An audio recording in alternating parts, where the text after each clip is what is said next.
Hello, hello, hello. Good evening. It is already Monday. It feels like I'm always on live, right? But I know y'all love me and y'all not tired of seeing me. But welcome to Queens, the show where I get to talk to five fabulous women from all walks of life. And I tell you, if you missed the show, the first one, and then the recap, then you missed a lot of learning, loving, and just female camaraderie. So I suggest you go back after this show and tune in. So, tonight's topic, and before I actually tell it to you, I need you to all share this live, share it to a friend, a co-worker, a Facebook friend, Instagram, IG, YouTube, wherever you are, share this live. It's going to be a great conversation. Um, Tonight we're going to help you deal with some things. I know we all going through something in life, negativity in general. We're going to talk about how to handle that, how do we face it, and just how we grow from it and how important negativity is in our life. So tonight's topic is growth begins where comfort ends. And you know we all like to be comfortable, right? So let me bring on my fabulous, fabulous panel. Remember, all the things that will be said here tonight are not the thoughts and views of Hop or IME Inc., but they still are valid. So let me bring on the panelists. Panel, are y'all ready to have this discussion? Let's do it. Yeah. Yes. All right. So let's just jump into it. I already know how y'all feeling. See, y'all missed the behind the scenes. Everybody that's watching, y'all missed the behind the scenes stuff. So, all right. So let's get into it. So where I am is the hot seat. If this is your first time watching, where they are is on the panel. As I ask the question, I will bring someone into the hot seat and they will answer and you will take notes and you will learn or you might laugh, smile. Feel free to cry, get your tissue, get your wine, get your drinks, and let's just get this started. Mm-hmm. So Right. the first question is personal growth essential for achieving success? I'm going to bring up Tamia first. How'd I know she was gonna call on me for first, Lord? Good evening, everybody. Yes, absolutely. Okay, it's basic nature. Look at a flower. Look at any tree. You have to grow to get to your goal. Mhm. And you're going to start off with your seed that you can't do nothing to fend for yourself. You're not going to contribute anything, but that's your time to absorb the oil or the soil, the water, and grow. And then go as you stem up, that's you breaking out into the world, and that's you sharing your first little bit of light. When you finally bud and blossom, that is your time to now share your growth so that the next generation can come forward. I'm going to leave it just as simple as that because mm. Thank you, Tamia. Let's bring up Lee next. Uh, so for me, personal growth isn't optional. It's Mhm. foundational. So you can hustle all day, you can get the job title, you can get the applause, but if you haven't grown as a woman, you can't hang on to those blessings. Mm-hmm. They'll just crumble around you. So I think it's like building a house, right? You have to have a firm foundation. So your personal growth is like pouring the concrete on that foundation. It's like learning your triggers, knowing what your boundaries are, healing old wounds, owning your voice, because without that, success is just a decoration. Well, Awesome. Thank you, Lee. Thank you for joining us, Toya. Toya said, hello, Queens. All right. So let's get Kanisha in the hot seat. Yay, Kanisha. Don't do that. Oh God. Give me my question again. You made me laugh. So the question is personal growth essential for achieving success? Of course, in order to be who you want to be in your success, because your success should be something that you are comfortable with. Your success should be something that um, something you like. The success you're going for, wherever it is, should be something you're interested in. And in order to achieve those goals, you have to believe in yourself. And believing in yourself is digging deep in your soul to figure out exactly who you are as a person. So, yes, it's definitely essential to be able to dig deep inside yourself, to be able to find yourself, to be able to look at your flaws, the hidden shadows, to do things that you don't want to even touch and look on so you can move forward. Because there's going to be, on, like, I was told one day by someone, like climbing a mountain, there's different there's different sides of the mountain. Like sometimes on a mountain you got those rocky places, and in order to get to the top, you got to go through those rocky places. So you got to dig deep so you can get to the top.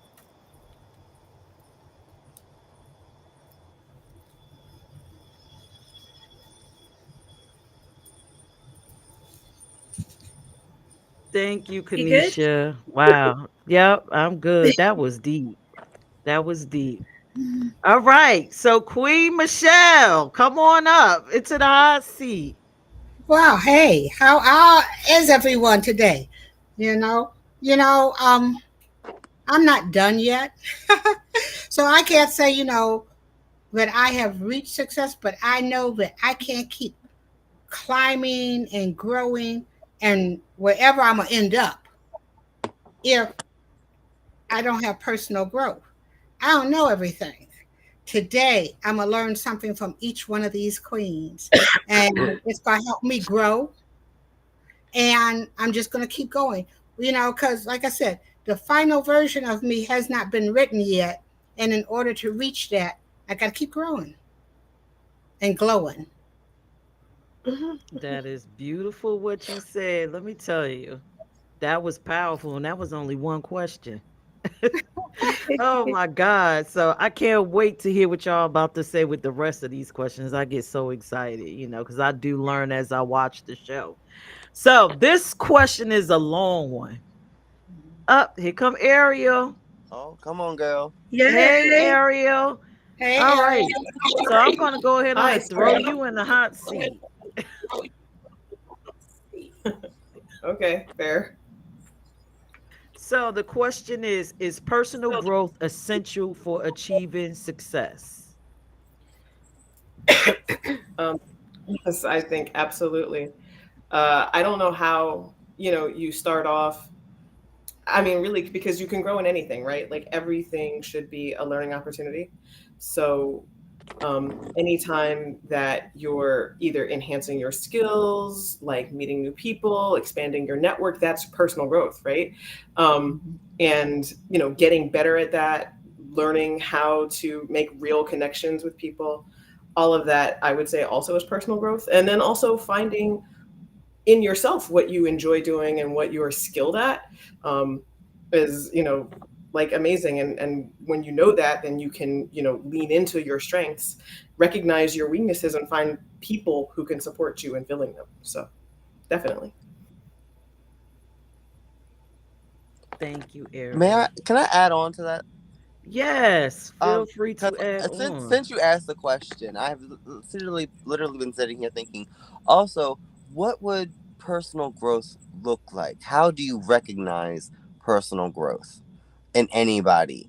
And I feel as though like the best way to answer that would be if you are contributing positivity, if you are uplifting a community, if you are providing a welcoming and nurturing kind of environment. That's what good personal growth is. If you're doing something for a personal vendetta, if you're doing something just to fill your pockets with money, then you're doing it for all the wrong reasons. And that, my dears, is not growth. That's a rot. Thank you, Tamia. Does anybody else want to contribute or add on to what Tamia just said? Well, I'm back. I'm back. You know what? And I also think that part of personal growth, how do you know it? Mm, Is when you're not doing the same things, when you're handling a situation differently because, you know, what might have been right then isn't right, and you can be self-reflective and go like, you know, I didn't do that quite right. Why? And what were my real motivations? And you get that feedback from other people, and you're able to take it in. All criticism isn't horrible, but Mm, sometimes to be able to take that in and look at yourself. And then if you grow, and the next time you hit the same situation, you don't, keep walking into the same wall. You've grown. I Thank like you. that Anybody too, else Miss want to add Michelle. on? Hmm. Yeah, I like that too, Miss Michelle, because I'm a firm believer in self love, and you can't grow if you don't love yourself. Hmm. So you have to learn to love yourself. You got to fix those Hmm. things, like I was saying, those little dark spaces with. I know I call shadow work. You got to go in those dark spaces and fix those things that you're uncomfortable with, so you can grow and do those new things. indeed. All right, we building. Lee, you got anything you want to add? I was muted, sorry. But yeah, I agree. What is it looks different for each person, right? So you might be taking really small steps, which is what you can handle right now, right? Every day has a different spoon quantity. So today you might have two spoons, and your success is that at the end of the day, one of the two spoons got done, right? You're not trying to force yourself into something that you can't handle. You don't want to overstimulate yourself so you can't do anything. So take the success, take the small wins. You're going to need them.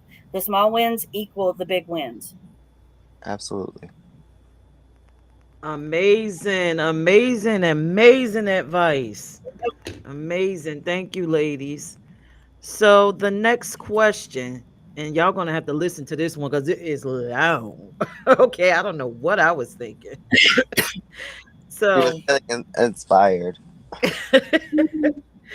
society often dismisses women as overly emotional. I know we've all heard that before, right? But instead of suppressing our feelings, should we analyze them to better understand our needs, boundaries, or unresolved issues? Why might that be important for personal growth? I'm going to bring up Michelle. I was that one that I get mad and I be crying, and did people didn't take me seriously. And what I've learned is that certain things can trigger you. I've learned to listen. And let me tell you, you can say something and it doesn't trigger me, but I'm listening. And then someone told me it's like the calm before the storm, because I don't cry now. I listen and I get real quiet. And I reflect on, is there some value to what they said to me that really irritated me? And then when I give a response, you can hear me. But I don't think, but you also know from my response that I'm not a robot, but you touched me somewhere, because there's nothing wrong with being emotional. But I don't let people trigger me to the point to where my response gets lost in that emotion. So it's like, okay, let me listen, let me think on it while you go on. And sometimes I'm gonna give you enough rope to hang yourself. Mm. And after the calm is done, then I'm gonna come back.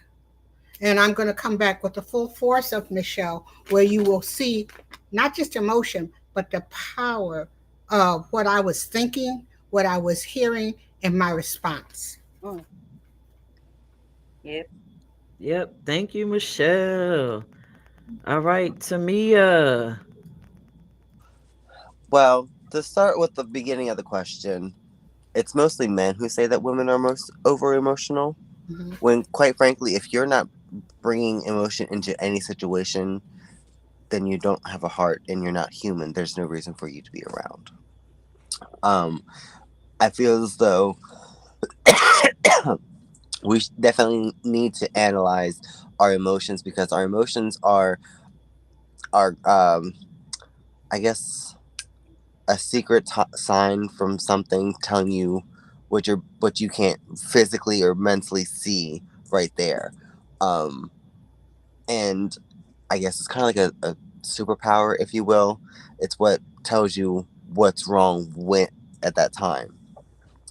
Um, then, as far as emotional and analyzing emotions and personal growth, once you get to a point in your life when you can recognize the faults that you've done, but sometimes that you've done some negative things for positive outcomes, and maybe you've done some positive things with a negative outcome intentionally. When you can sit back and analyze all those aspects of your life, it's definitely a great marker for personal growth, and that you can recognize your own emotional armory, I guess I could say. Thank you, Tamia. All right.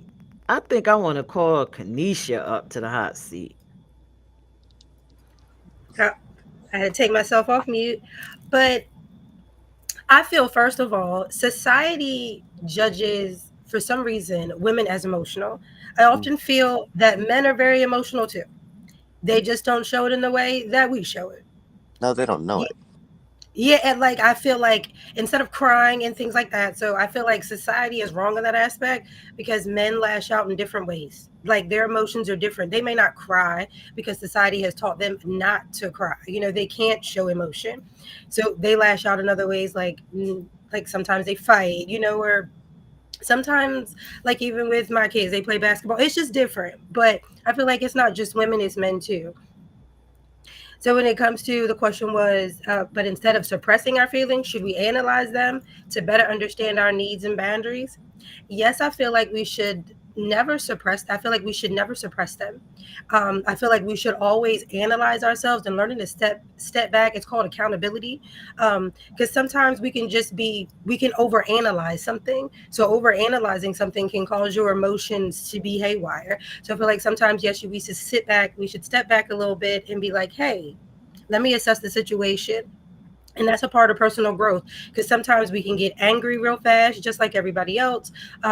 Sometimes we might want to cry. Sometimes we might want to fight. There's all kinds of things that people want to do. And sometimes with our emotions, some of us, we like to write. Some people like to drink. Some people like to dance. I feel like instead of going to those things all the time, sometimes we should sit back and figure out what it really is that we're really upset, or if what we're happy about, like analyze the situation. I feel like we're not I feel like everybody's emotional. I just feel like everybody has their own emotions. It's just viewed differently, but it's very essential to personal growth too. Because if we don't step back and analyze our own love for ourselves, I'm real big on self love. So we have to analyze ourselves, like I said, and take accountability. Yeah, I believe it is a really big part of personal growth, sitting back and stepping back to analyze ourselves. Thank you, Kanisha. Lee, you ready? I am. This was my favorite question. When you sent the questions, I was like, oh, I got this one.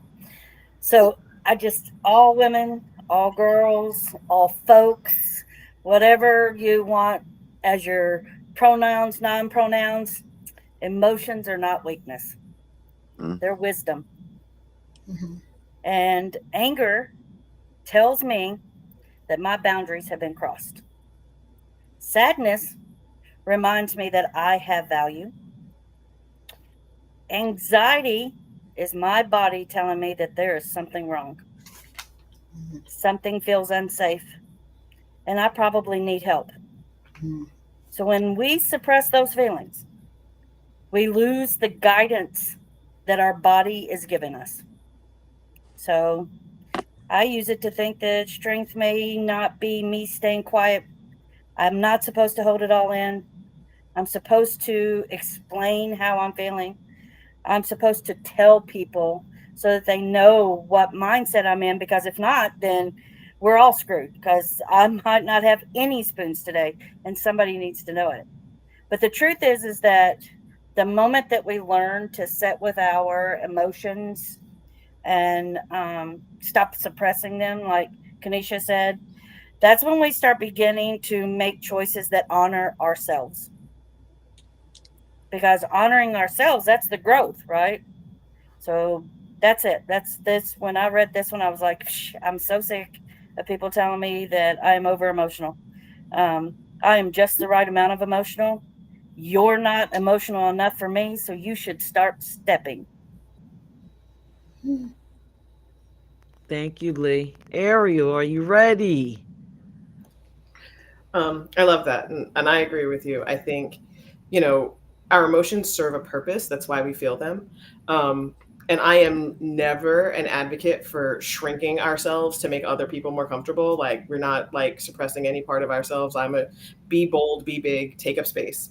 And sometimes that means your emotions are the things taking up space. I will say that, and this is a mantra that I use, you know, with everybody, and it works for me as well.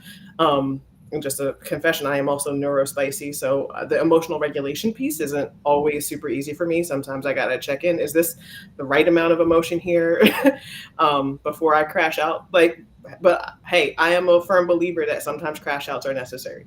Um, but I think what we need to focus on is not the feeling of feelings, right? We should always be feeling our feelings. We should be identifying where that's coming from. Did somebody cross our boundaries?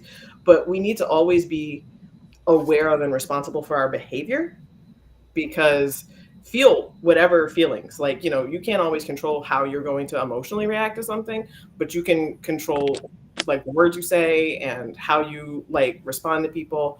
I think, you know, understanding where feelings are coming from can help us be reasonable and maybe not respond defensively if that's coming up. But I also think that, like you, like Lee said, that sometimes like anger and sadness and anxiety, they serve a purpose to show us how other people are moving around us. I also definitely do not believe that women are holding, you know, sole ownership of being emotional in you know, in the world. Certainly, you know, men's emotions show up in lots of different ways and spaces.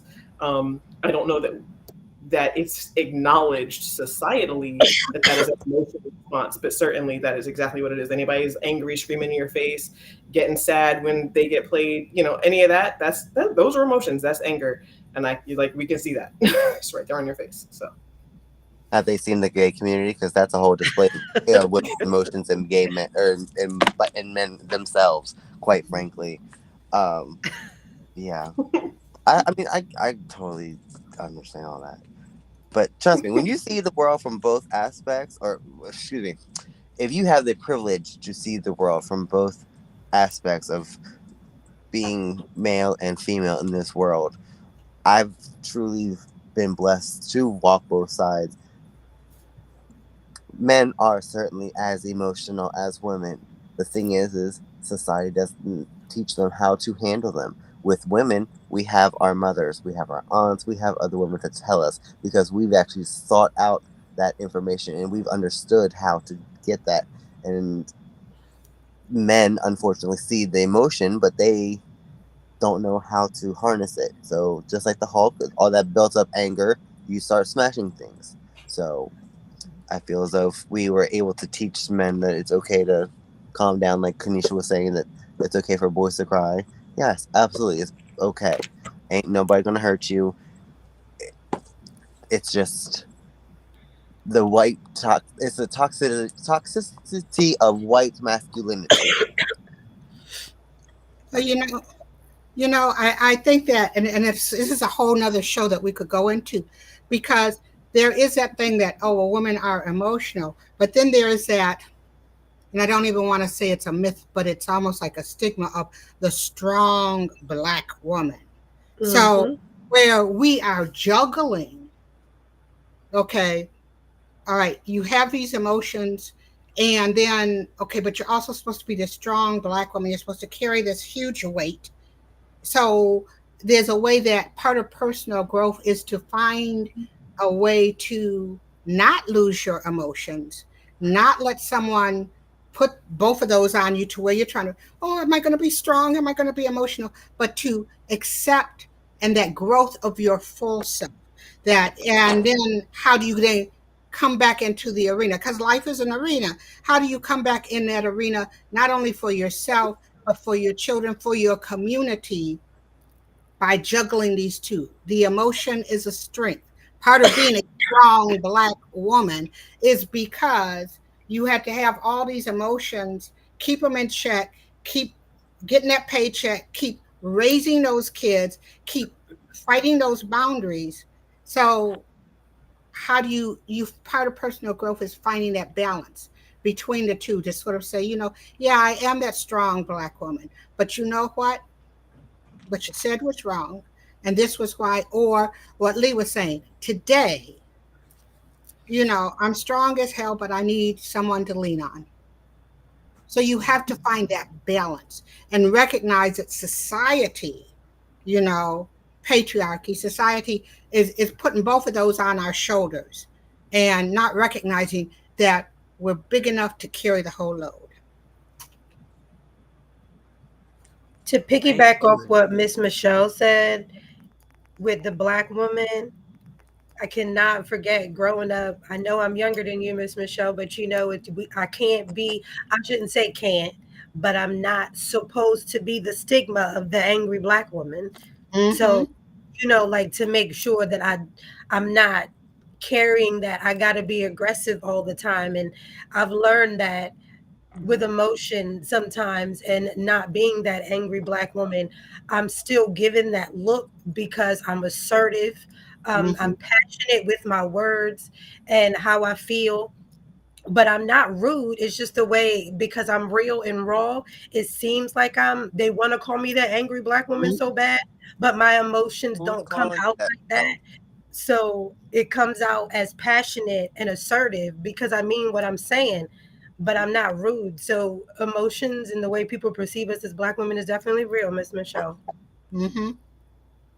My thing is, who is really saying that? Because when I realize it's mostly, dare I say, white people who are pushing that on us colored women. Because unfortunately, they were always told that they couldn't express emotions because they always had their husbands to think and feel and do whatever for them. And then we, as ethnic women, we have our own emotion because we don't take no shit from no man, nothing, nowhere. So Mm-hmm. I feel as though that was definitely a sense of, Mm-hmm. I don't want to say jealousy, but they couldn't understand why we were able to express our emotions and they couldn't. Mm-hmm. I feel as though that's where it all comes from. Quite frankly, there was nothing angry black woman. I feel as you, quite frankly, are just a general balanced person. Mm-hmm. Mm-hmm. I mean, I feel like in general that negative emotions or aggressively perceived emotions have been stigmatized in the BIPOC community in general. Uh-huh. Um, raising black men, like I have two sons, um, it hurts my heart to have to teach them that you can feel your feelings, but you can't always express your feelings exactly how you would Mm-hmm. like to Mm-hmm. because it's not always safe for you to do so. And that's the same for me. Like I can't just pop off and like cuss out cops. I have absolutely seen Mm-hmm. my white friends do that. That's not always safe for me to do. So I think, that's why I'm like, yeah, feel your feelings and certainly analyze your emotions and where they're coming from and, really do the work to understand all of those things. But you can't always do what your emotions are telling you to do in the moment every Mm-hmm. single time. Wow, That is thank that is you. definitely facts because I'm raising two black men too. So I've Mm-hmm. got two babies. So it's definitely rough when you try to teach them when they want to crash out because the new kids' words. Um, to teach them to humble themselves, to sit back and analyze themselves in their own personal situation. I get you have a feeling, I get you have feelings, and I get you have emotions as well. And I do teach my boys that it is okay to cry and it is okay to have those things, but sometimes you gotta sit back and analyze yourself first. Is it worth it? Is it really a time and a place right now? And having raising black kings is it's a whole nother aspect with emotions too. Mm-hmm. Agreed. I fostered children. Most of the children that I fostered were African American. And when they had to go to school and they would see their siblings, get into a fight, I would have to say to him, I need you to step back and let them finish it. Because if you step into it, now there's a problem because you're the angry black boy. Hmm. You're the angry black kid. I get these, your son has anger issues. No, he has abandonment issues, and you're not helping. Hmm. So it was always advocating for him differently than Mhm. I would advocate for my other boys that would come through the house. So I understand that, it's scary to teach them how to drive and be like, okay, there's two separate sets of rules here. Ooh. Zero's going to be able to drive this way, but you're going to have to drive this way. And it was just different. And it really does hurt your feelings that you have to like teach all of these things to all of them. Like if you're all out together and someone says something, you're going to have to protect Jared. You can't let other guys mess with him because there's going to be a difference when the cops show up and they're going to pull him and nobody else. So it was always a thing. I think it sucks.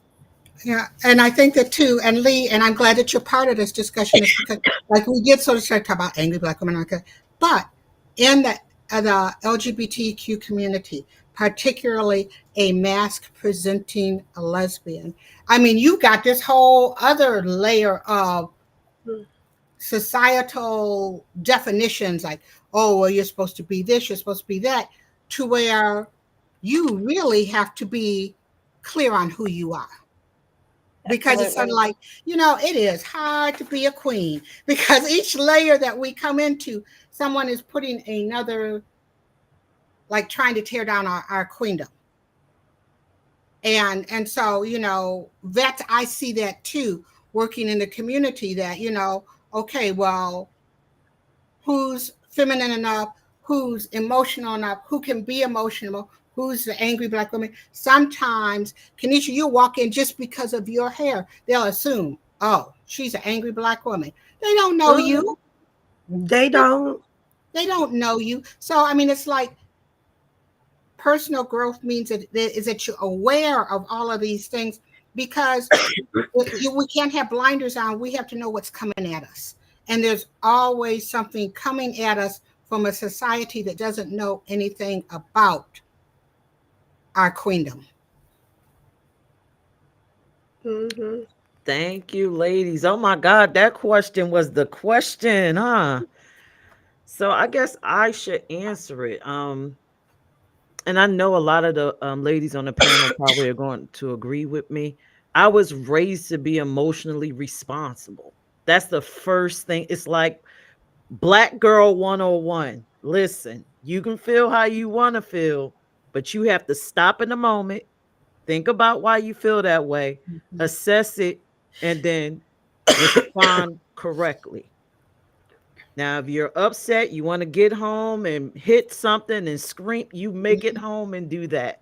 Mhm. But that is not for outside. You have to make great decisions all the time, because that could mean the difference between life and death in certain Mhm. situations. So I do understand everything that was said on this panel. So, and I love how y'all brought in, the angry black woman, and then I love Lee's perspective, raising black children. So that was a layered question. I wasn't expecting the responses that I got, but thank you. And I'm sure someone's watching and they learned something. So the next question: what limiting beliefs were placed on you because of your background, and how did you break through them? I'm going to go with Ariel first. I think she got something interesting to say. I mean, let's all hope for the best, right? No, so for me, it's actually like one of those ones, and there's been scientific studies about it. What was told to me often and early on was like things like girls aren't good at math. And there was kind of like literally like I was less than or less capable than, and that I should, and I was always highly encouraged to pursue like soft skills. Like, and so I'm killer. Like I can, like any craft, like I want to learn, I know how to do all of the things. And my degree is in fashion design. which is really just kind of like engineering but with fabric. And really, like, as I have become an adult and like explored other careers and done all this coaching, I really would have been probably an amazing engineer. It would have been really interesting to me, but it was just never even put in front of me as a possibility because it was so much math and girls aren't good at math. um, and those kinds of things. I feel like I broke through them because I've just always like pursued, um, you know like I said, education, learning, excellence. And so I'm really great at all of the things I try to excel at. And so I don't feel limited by other people's perception of that kind of thing. But I remember hearing that like so early, like, oh, you should write, you should do art. Girls don't, girls aren't good at math, and that's fine that you're not good at math. Your grades in math are bad, but oh, look at how well you do poetry, like that kind of stuff. Those were the kind of things like I remember hearing growing up, and from like everywhere, like inside my family, like from strong women I looked up to, all of that. So Thank you, Ariel. I'm gonna call Tamia. You gonna give me what I got a mouthful of Skittles, ain't you? Of course you would. um. Well, from the start, one of the biggest limitations that was placed on me was my femininity. Being the first boy of my family or my generation, a lot of family pressure was already put on me. And then when I started showing signs of feminine interests, playing with Barbies, it being in heels, I got bullied, and all the things that came with that. Uh, I went through a little chunky phase, and I got body shamed during that. So then body issues. But the biggest limitation is now become my biggest strength. My femininity has given me the strength to push on, and the fact that I've harnessed that and recycled it into something to give me this strength is something that only comes from personal growth. You have to be able to grow and recognize what you started off with might be what you finish with, and it might be the biggest prize you win. Thank you, Tamia. Let's get Lee up here. So, well, tons of beliefs. Um, definitely coming from an abusive childhood. There was lots of things that were pressed upon me to believe about myself. But I think the biggest ones are that I am too much and not enough at the same time. Right? Kind of sucks. I'm either too loud, too gay, too emotional, but I'm also not professional enough, not worthy enough. So for me, those are, and to this day, still really heavy things that weigh on me. And for a long time, I completely believed them. And I have days where I still completely believe them. And I have days where I'm a lot better. But I try to remind myself that too much and not enough belong to someone else and not me. They weren't things I said to myself. They were things that were said to me to make me believe that those are the things. So I try and flip the script. And I think that I've told myself that I'm starting this whole new book about, my childhood and the things that I overcame. And I think I'm literally going to title it I'm too much and not enough at the same time, because this is just like, it's that's what I think it should be, my brand with it. But my voice, my energy, my story, those are all parts of me, right? And they're things that I'm never going to tone down again. I don't care who asks me to, because it's the reason why people connect with me today. It's the reason why people understand me and can sit in rooms with me, even though I don't look like them or act like them, or, you know, I'm not straight enough or whatever. But I think that's what connects me with people is my genuine nature to just be as authentic as I can. Lee, I don't know if you're aware of this. I wrote "Messy" by Lola Young. That's like one of the biggest songs that I can think of right now. It described your entire situation. I don't know if you know it. If you don't know it, definitely give it a listen. I think you will enjoy it. Put it in my playlist right now. All right. All right. Let's call Kanisha up. So I would say it says, what limiting beliefs were placed on you because of your background, and how did I break through them? I would say the only limiting beliefs that were placed on me because of my background were societal, because I am definitely the type of person that I don't care. Um, I'm gonna do what I want because I want to.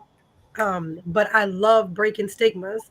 So I'm one of those people. Like, well, I should say, one of the biggest things in society right now for me is my health. Someone with fibromyalgia and Crohn's disease and should not be doing the things that I do. Um, And as of right now, I am actually in a full blown fibromyalgia flare, trying to battle my Crohn's disease as well, so that doesn't go off. Um, and I still went and worked out yesterday. So those things like that, battling those type of things with my health is like what? And then when it comes to my health, it also comes down to me being natural and holistic. So it was very rough for me to be on 22 pills a day for almost 10 years of my life and be natural going on. I know it's over 8.5 years, going on 9 years now, um, being natural and holistic and doing that with fibromyalgia and Crohn's disease and dealing with that with society, thinking that I look perfectly fine, because right now I look perfectly fine when I am actually in so much pain. So those type of things for me is like, you know what? You can have all of the societal stigmas you want about me, but I've never paid them any attention, but I just love breaking them. And like I said earlier, like I told you guys earlier, actually being a official political candidate, I am love being, as we were researching earlier, I am love finding out that I am breaking a stigma that some people probably will start doing more often now that it's more relevant and more out in the public eye, is actually being one of the first Black women in politics that works in the cannabis industry. So those two things right there alone are just humbling to me. I'm really the type of person that don't care about what society thinks. I'm gonna do what I want when I want, regardless. Walk in the Mhm. rooms that I want to be in, change the atmosphere because I feel like it. You just gonna have to deal with me because I'm there, or just walk away. Mhm. Thank you, Kanisha. All right, Michelle. Well, I can really relate with Lee because I grew up, like it's either not good enough or too good or all like that. And we grew up when we grew up. I think that for some reason, multiple reasons, that's therapy. Why my parents chose that we were the only Black ones in the neighborhood, so it's like trying that place to fit in. But I'm gonna tell you, after a certain point, when I was towards the end of high school, I was just like, you know what? I'm not making anybody happy. So I left to make me happy. And so to break all those beliefs, if it was something that they said that I couldn't do, well, I tried it. I might not have been successful, but I tried it. I went ahead and did. I went to be in places where they told me I wasn't supposed to be, to study things that they said I couldn't learn, to try new things. And that was just it. And eventually, I often tell people that time on my own coming into being myself made me the person that I am, so that later on, all those people who said, oh, well, you couldn't, you shouldn't, you wouldn't, you never would, said, well, damn, you know, because I did, So, I mean, sometimes I think I had reached a point where all those what you can and can't do had beat me down so badly that my only way out was to escape and then find me. And like how we said, like, are you still growing? I'm still growing. I'm still finding me. You know,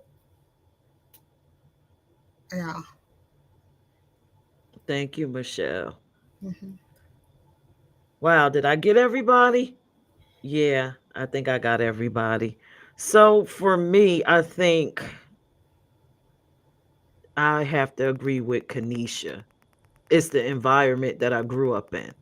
I grew up in Illtown. Y'all know Tretch. Illtown with all the rapping and the shooting and the gangs and stuff. So the limiting belief was you'll never make it out. You'll never make it out. You're black. Um, you didn't go to schools that taught you as many things as the white schools did. You growing up in a house with two people raised from the silent generation, which means they were born before the 1940s. Mm. All the skills I was learning was to how to become a wife. I wasn't learning how to become a business person. Even though, my grandparents would say, "Okay, it's good, but you should try to do this." So, just like you, Michelle, I just when I got old enough to leave, packed all my stuff, my children as a widow and left and started all over. I left from Newark, New Jersey and went all the way to NC and I kept going and I haven't been back since. Mhm. So, to anybody that's watching, don't let anything stop you. You can change your situation no matter how impoverished you are. Trust me. Mhm. I was literally in the dark running um was cable lines from house to house to get electricity. So I know the struggle. Oh, And buckets of water. I'm a I mean, firm believer in doing what. we've all been in situations, I'm sure. Yeah. Mhm. If not, then you're blessed. But yes, Lord. Well, guess I what? remember We stealing know the how to electricity on survive. cable. Amen to We that. we started from the bottom. Now we're here. Hello. That's the point of being a queen. Mhm. Oh God. So the next question. Who did you have to walk away from in order to pursue your dreams and why? I'm going to go with Michelle to answer this first. Well, I said it. I walked away from my family um, because I knew. I was like the middle child. I said I knew that they had an expectation, sometimes high, sometimes low, for me that I could never fulfill. And so I knew that I had to walk away from them. I had to walk away from them, and eventually hope that it would come back. But if not, sometimes you have to find your family. But I had to walk away from my biological family. And later on, it all kind of worked out. But at a time, I knew that was the only way that I was going to survive. Michelle was going to survive. Thank you. All right, let's put Lee in a hot seat.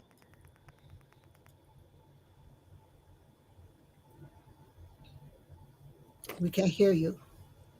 You're on mute. I see it now. I see it. Everybody was pointing. We can't hear you. Um, so I liked this question. It's easy to say that I walked away from my family, which I did. Both my parents are now deceased. My mother passed away this summer. We kind of didn't reconcile before it happened, but that's not who I had to walk away from. I actually had to walk away from people who really liked my survival story, Hmm. but wasn't there for me during my success. So they loved being able to be like, oh, this is my broken friend. But they Mhm. weren't really good with being, here's my friend that's picking up the pieces and getting her shit together and walking with her head held high. They liked me down. And those folks, they love to cheer on a struggle because you're Mm. doing worse than they are. And it was really hard for me to see that, and that my thriving was hindering their ability to feel sorry for me. And some were friends, some were family, some were my maid family, most were my maid family. Um, and leaving behind the people that I had thought I could trust was really hurtful. Um, and it put me in dark places sometimes and made me have to reevaluate things. But I can't grow if people are putting their foot on me to keep me down. So Mhm. I had to choose which way I wanted to go. And so this is the best version of me, the rising version of me, the version that doesn't want people saying, "Hey, she's broken and let's keep her that way." Mhm. I want to surround myself with people who are like, "Yes, queen," and you know, not make me have to buy myself flowers and Mhm. you know, do my own thing. Mhm. Thank you, Lee. All right. Let's get Ariel in the hot seat. Um, so I have absolutely walked away from jobs. It's actually how I started my business. Is walked away from toxic work environments, like and toxic in the way we recognize now, but not necessarily the way we really understood it then, like 20 years ago, where it was kind of reasonable that like your boss would give you like shoulder rubs or like nonsense like that kind of Mhm. like attitude and vibe and environment. So walking away from that clean, like taking some time to decide like what my boundaries were, what I was going to like put up with, like going forward, period.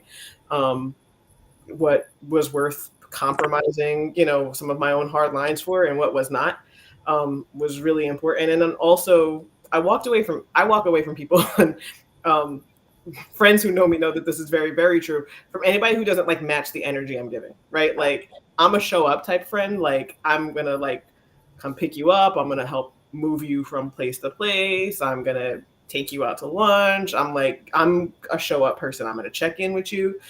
But like if I'm the only one making the phone call, I hate that. So I need Mhm. people to match that energy with me. Like show me you care. I don't want to like always be pouring out from my cup, and never getting refilled from you. So Mhm.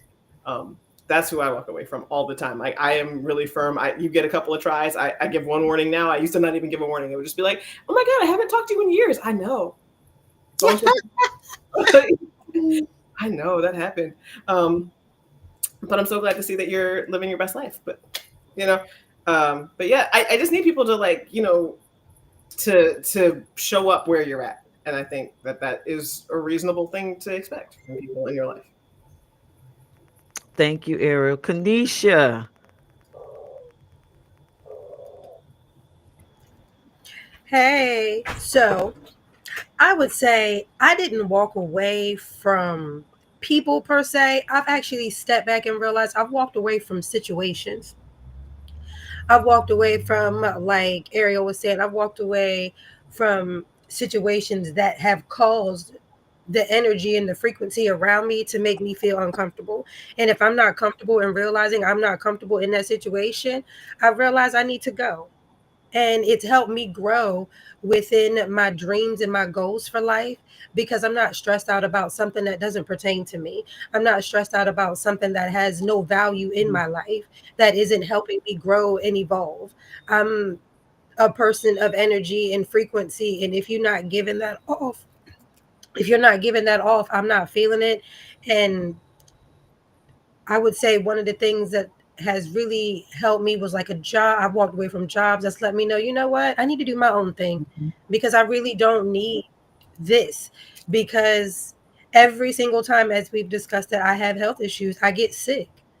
I get really sick because I can't stand when somebody tries to tell me what to do because I get frustrated because the frequency ain't right. Like, it's just not how I rock. I can't do that. So walking away from like jobs and like the situations with other people, realizing that the energy and the frequency is just off, it just don't vibe right. It's just, I would say in life, even now, things still happen, and I'm just like, nah, I'm good, or I'm not going. Like it's just, and it helps you grow because you realize I don't have to please you to be here. Who am I trying to please to be at a certain place or be around certain people? I don't have to be. I'll be by myself. Thank you, Kanisha. Tamia. So I think the biggest thing for me was having to walk away from myself, and I say this from my entertainer side.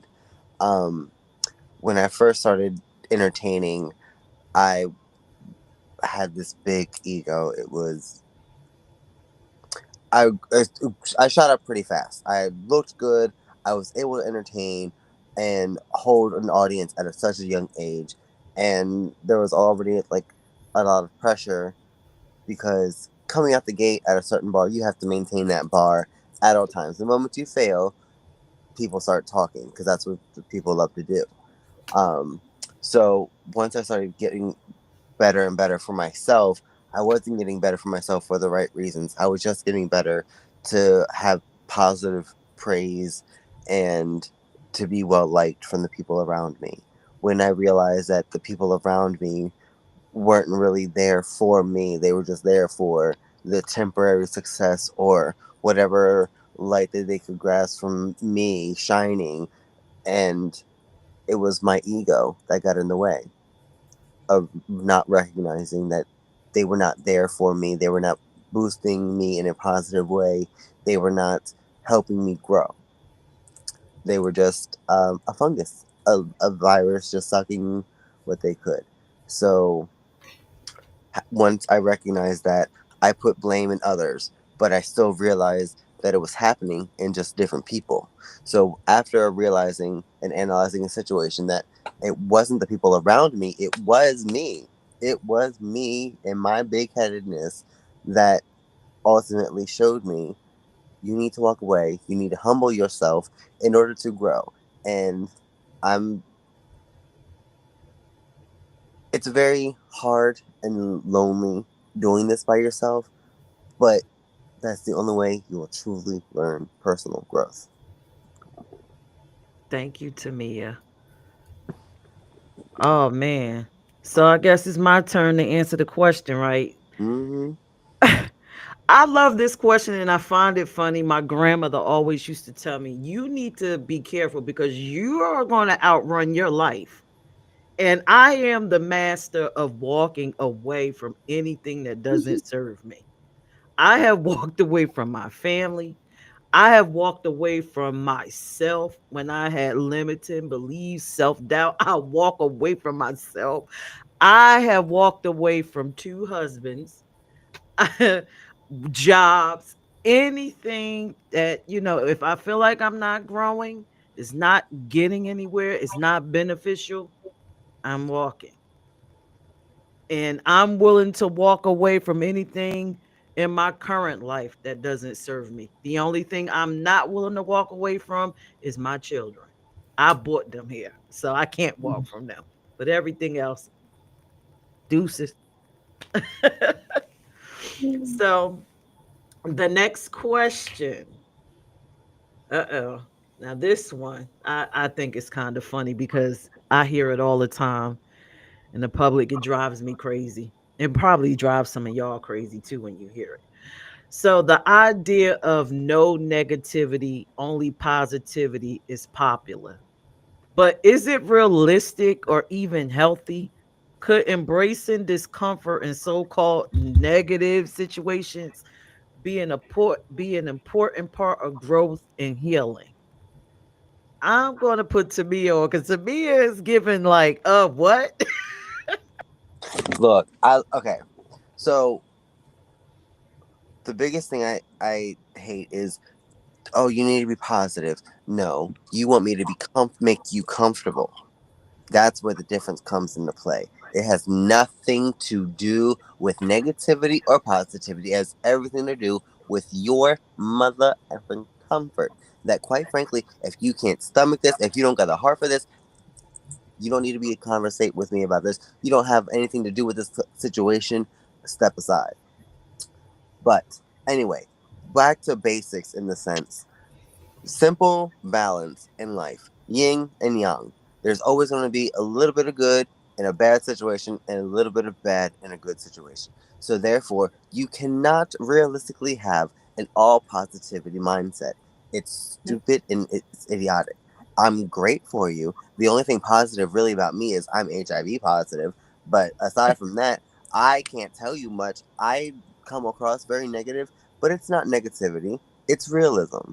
wholeheartedly downright realism that people get uncomfortable with, and they pass it off as negativity because they don't know how to process this. They don't know how to, I guess, react because they don't know any better. They're told not to know any better. That's what society is teaching them. That's why everybody is so quick to throw their phones in front of the kids because they want to calm down. But that's what the government wants because now they're having little mindless slaves to do whatever the hell they want. Here, buy this. Tell us you like this. Give us your money. That's all it is. So, I digress. Thank you to me and Kanisha. As someone who is really big on positivity, if you know me, that is my thing. But I am not in any way saying that negativity, I'm not saying that it's not needed. I'm saying that it's there because there's some people who don't know how. I feel like I'm trying to put it in the best words. I feel like if we were to spread more love, I'm a real big person on spreading love, there will be less negativity. But of course there's just gonna be people in society and things happen. So we grow from the negative outcome so we can grow. But I'm a firm believer in still stepping back and trying to give the most positive outcome of any situation whenever it does happen, whether it be for your personal growth, whether it be for your, in any personal growth, whether it be health, mental, emotional, or physical or spiritual. If we look at things in more of a positive light, which is through love, like I said, I'm not saying that negativity isn't needed. We would just have less of it if we all moved in the form of love and gave more positivity. Because the things that, like Tamia is saying, that she goes through, where they want comfort, that wouldn't happen. You shouldn't feel like you need to be comforting someone because they're giving you that negative energy to make you feel like that. If it was more of a positive energy, you wouldn't even feel that, if that makes sense. So I'm just really big on negative. I mean, I'm really big on positivity, and I love it, and I love spreading it. And I'm a firm believer that we need more of it. I'm not saying that negativity isn't needed. I know it's going to happen. We just need less of it if we spread more love. I'm one of those people. Thank you, Kanisha. Ariel. Um, yeah, I guess um, I would say I'm neither an optimist, a pessimist. I feel like I'm a realist. Like I hope for the best, but kind of prepare for the worst. But I think that there's no without that uncomfortable sensation, like where like I guess we talk about it like your feelings in like green, yellow, and red zones. I feel like you have to get to that yellow zone for growth. Like I feel like if you're never uncomfortable, if you're never like questioning, if you're never like having to take a deeper look, if you're only ever surrounded by people who think, feel, act, look like you, then you aren't ever going to have an opportunity for any kind of real growth. I don't think it's healthy to think that you can't ever be expected or need to confront like negativity. I mean, imagine like it to me. It kind of reminds me of that like I don't see color kind of thing that you hear all the time. That I'm going to put my head in the sand about the issues that don't concern me Mm-hmm. personally, and because it's like really like who can so like who could say who when we're trying to look at that like who can just be positive all the time. Well, it's people who are always Right living there. in the light of privilege where their comfort is the most important thing. So I think it's really hard to say as a black woman, um certainly a black queer woman that um, that comfort and positivity are all that I can live in all the time. That's just crazy. So Thank you, Ariel. Lee. Yeah. So I call this toxic positivity, period. It sounds cute on Instagram, Facebook, TikTok, wherever you want to be, putting your face out there and going, oh, look, I'm happy sunshine. But it's not real. It's a representation of repression bottled up with glitter. Just because it's gonna, it isn't all light. Sometimes you got to weather a storm. You got to get to the grit. Real growth doesn't come from skipping the pain. It comes from facing it, feeling it, living it, and then asking what's it teaching me, Mm-hmm. right? I've had seasons where I've been full of anger, full of grief. Losing a wife of 30 years really pissed me off, and I had to work through that. There was nothing positive about it. I couldn't find a positive thing about it other than she's no longer in pain. But I don't remember her being in pain. I just remember her being 59 and then not. So it sucked. So if I have to be honest about it, I think it's toxic as hell to tell people they have to be positive all the time. I think that pretending that pain and suffering and people looking at you like you're wrong or people talking about you behind your back is not going to it doesn't exist. I think that that's just a delusion. And I feel like sometimes I need to walk around with glitter in my pocket so I can just throw it at people because yeah, it's just that Do it. stupid, and I just want Do to it. hit them with the fucking glitter.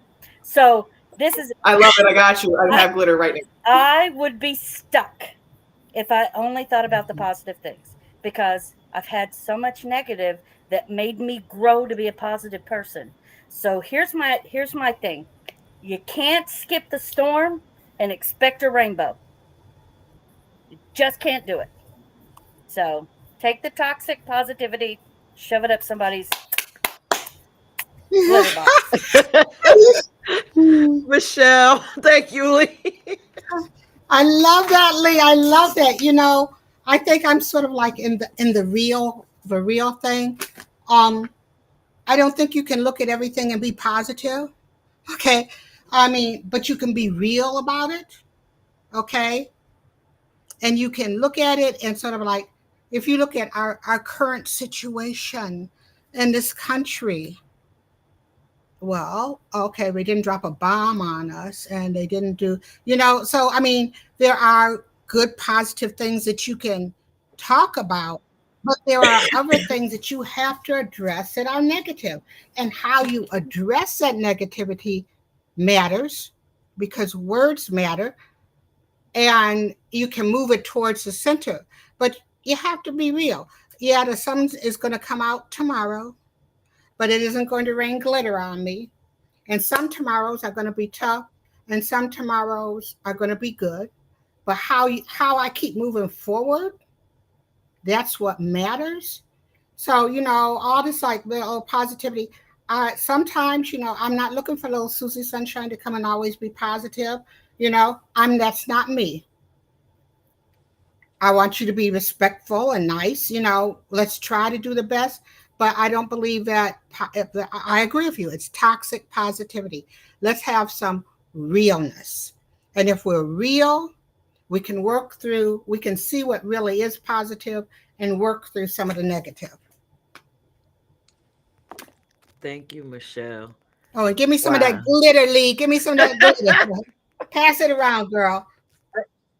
Girl, I have a drag makeup case Oh full my of it. God. I can bring you all kinds of Please, and glitter. that's like the one thing that you can't get rid of in drag. Oh my god. I have it in my living room right now. It's on my floors. It's everywhere I Yeah, go. all up in my attic too. I'm sure. I know it. So I Um, guess I gotta answer this question. This is funny, but I agree with everything everyone said and a little of what Kanisha said. I am a realist.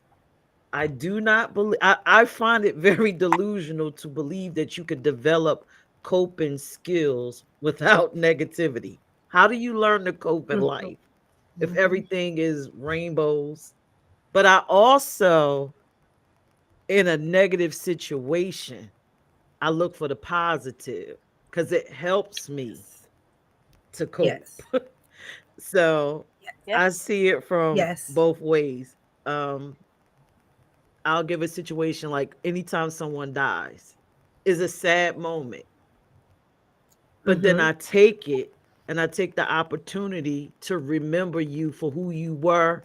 And I find the Mm-hmm. funniest moments during that time to laugh and enjoy myself and remember you with your family and your friends instead of dwelling in Yes. that negative space.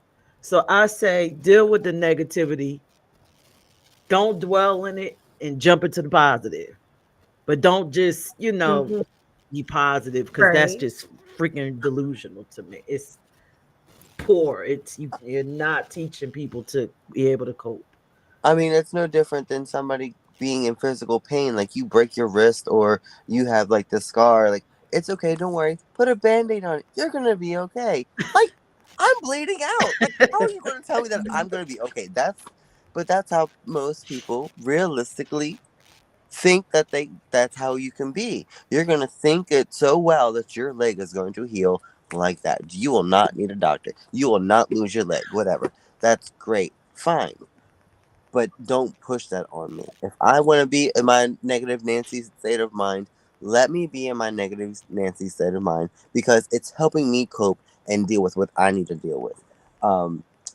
And it cut all this topic or this question brought up a quote for me, and it's just been resonating in my head. So, just um, you have no enemies, you say. Alas, my friend, the boast is poor. He who has mingled with the fray of duty that the brave endured must have foes. If you have none, small is the work that you have done. You've hit no traitor on the hip, you've dashed no cup of perjured lip. You've never turned the wrong to right. You've been a coward in the fight. By Charles Mackay. Baby, when I tell you that this is one of the biggest things, like you can't recognize being positive and show that or you can't cast out the negative and recognize the negative and always be positive. It doesn't work. So And before we leave this question, I just want to say for anybody out here listening that it's so important to feel whatever you're feeling, like whatever you need to feel so that you stay here with us. You know what I mean? Like that's the other thing. That's the really negative, like that's the really scary side of that toxic positivity like thing is when you're not able to show up in that positive mindset, like there's like a little bit of a stigma to it. Like show up however you need to mm-hmm. keep showing up. And I think it's so important to say for Absolutely. And as someone who's like listening to this, and because I have a kind of a different thought perspective on positivity, um, I'm a firm believer in it's also the perspective of how you perceive the situation that you're in. So if there is a negative situation, if you want to continue to receive that situation as being negative, then being that I am someone who is in pain as of right now, it is terrible. So that is my negativity. But my positivity to me is I am still here. I am doing this holistically on my own. I am finding positive ways to help other people through my own struggle. I am still alive. I am still kicking. I am still taking care of my children. I am still working. I am still going to the gym. Yes, I am in pain. And yes, I have grieved before, but I'm also a firm believer when it comes to grief, as I felt selfish. I feel like it's selfish of me. I had to realize losing a really close family member of me, it hurts, and that's negative because of how I lost my family member. Um, being I was 12 and she was my best friend at the age of 11. Committing suicide. So I blame myself for those things. And that is one of the hardest things for me to try to find the positive in. And a lot of people are like, it's not your fault. It's not your fault. And I'm like, but I'm trying to find the positive in it. But then I feel like, you know what? But I'm selfish because I wanted her here. Like, I get it hurts and I know it hurts and I still cry, but I wanted her here. And I have to realize, you know what? Let me just live my life. Let me learn to live my life in the way that I know she would want me to live my life.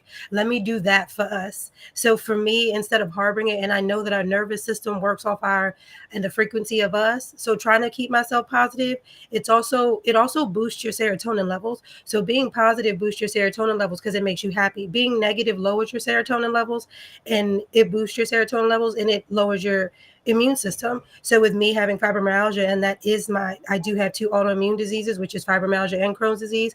I really try my best to stay positive because I don't need the negativity. So the perception of taking anything negative is like, nah, I ain't got time for that. I'm dealing with enough. So I'm gonna think positive, or it's just a perception of how I think of things. Like, I'm not gonna let that negativity get to me versus not saying that negativity can't be in my life, if that makes sense. Hmm. I think the big thing here is that they're trying to make a new trend Mm-hmm. where there is a group of people who have um, the privilege. of being able to be happy all the time and have this positive outlook on life, and to brainwash people into believing that there's something wrong with them if Mm. they can't be Mm. positive. And that's the Mm. problem. Maybe I That's ain't why paying it's attention to that toxic. part. I guess because And I'm so positive, I've never paid that part any attention. Like I see it and I'm like, oh, okay, positivity. I'm not looking at it in that light. I'm looking at it in a whole nother light. Like, oh, positivity. I'm looking at it in the way that I think. I'm yeah, just like, which is normal, right? I'm gonna try and find the ray of sunshine. That's Well, right. normal. This new trend that's going around makes it where it's not normal. You're not normal if you have a mental health problem, or if you're depressed, or if today you can't think of a positive thing. If you have one spoon or four spoons, there's something wrong with you that you don't have 20. So I think that's where this, question, or Did thinking about this toxic part of it, the toxic part of it is telling someone that they're value is lower because they can't be positive all the time, and that sucks, right? did you just So I love did that you, whole, I mean, I wake up every day thinking, this is going to be a great day. I don't wake up every day, thinking this is going to be a horrible day. That's Mhm. normal. But Right. telling someone that there's something wrong with them because they woke up this morning anxious, there's something wrong with that. So I think that toxic part is where And it that's comes in. Lee, did you say that you said a part of this trend? Because I guess my positivity has literally got me thinking something different. Did you say it's wrong to have a mental health issue? Is that what you said? Yeah, that this You trend, about to be kidding me. it's this toxic positivity is a trend that people who are at a privilege of not having the same kind of issues that, let's I'll just put it out there as plain as I can.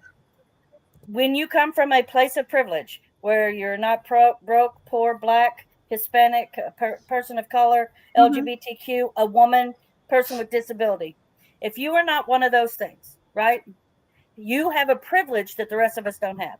So you can say, I have a privilege. I get to be positive. Oh my God, look at me. I'm so positive. I wear pink every day and I want everybody to love me. And this is great, grand, and wonderful. But that's not realistic. But you're Mm-mm. now making people feel bad because they can't come to your level. And then you're going online and you're making it a trend. You see it all over Facebook, Instagram, TikTok, where, oh, look, I'm Betty Sunshine. Okay, Betty Sunshine, I'm happy Crazy. for you. But today I'm negative Nancy. Leave me alone and don't make me That's feel bad crazy. for it. That's and So, also crazy. yeah. So, That's being ridiculous. positive is great, but so, the reality of it is it's toxic if you tell someone that they're wrong for not being able to mm, be positive today. I mean, if you also look at the nation's capital right now in D.C., you have Trump bulldozing down Tent City and things like that. So anybody who is poverty or is like has no place to go, now they really have nothing whatsoever. So Mhm. that's what basically is stemming from Lee. That's the whole thing. They're trying to blanket this as, oh, everything has the silver lining. You just have to look at it. But no, all what you're doing is anybody who That's can't afford the life that you're going to push is going to be fine. that's Mm. crazy. Mhm. Because even when you it know, comes to like people who have mental health issues, me finding the positive in that, I'm a firm believer that people who they say have mental health issues are gifted. So that's the positive that I see. And I work with people every day. They're gifted. Have you ever seen Baby, really we know. some I'm a firm believer that we also, even with our children in the school system, we we judge people off their behavior and not their abilities. And if we would look at people who have they say mental health issues, you would see how talented they are. Like pay attention. Today I took a picture. I can send it to y'all when we're done, of one of the guys, and he just draws, and it's unfreaking believable. And the things I play spades, like talking to them, you have to give people a chance, and you have to talk to them and get to know them and what they But you actually like. It's not necessarily a mental health. People be tripping. I didn't know but it you was be that talking about serious, people y'all. with money. We're talking about real. You were talking about real people about real people. But we're Right? talking I about didn't people even with know nothing. money who have no business talking about the real life that they don't know I real had no problems. clue this was a Yeah, thing.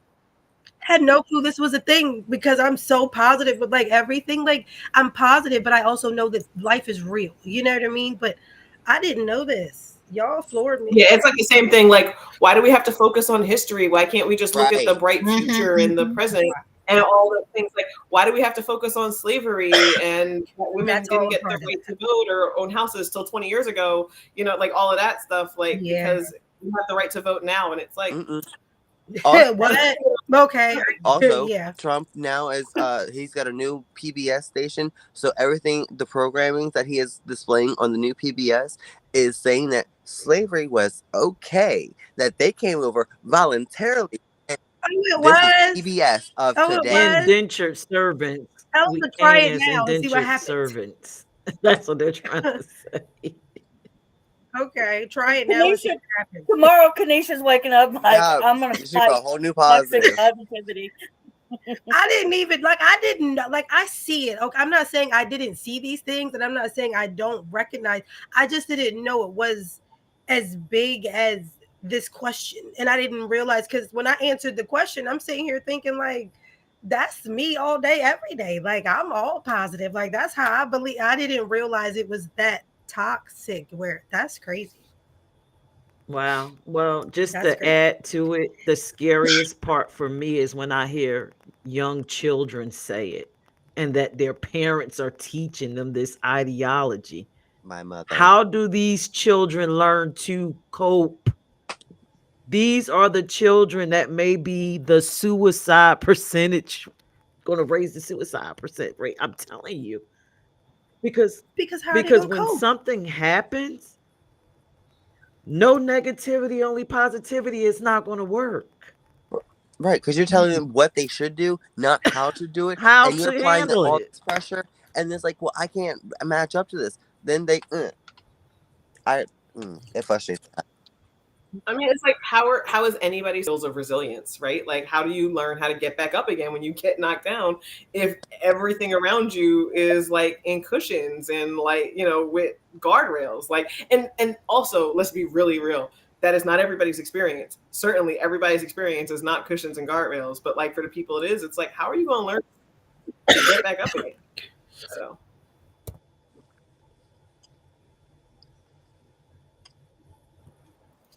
Y'all taught me something today. Paige, We we can't can't hear hear you, you. Peach. Yeah, we can hear you. We Mhm. can't hear you. No, Hear me no, A a little little bit. bit. barely. Okay. Can you hear me now? Mm. We hear Now you we got now. you. Yeah. So I was saying that these questions, I thought they were light, but they're turning deep. I thought they were surface level questions. But this is why Listen, it shows that y'all it's the taught me something queens that today. we have a different view on I this. mean, sure, Mm-hmm. All sure. right. Are y'all ready for the next question? We think so. Sure. Yes. Okay. So, growth often demands that we go beyond familiar voices. If those closest to Mm. you can't guide your journey, what sources would you trust to help you grow? Let's go with Kanisha.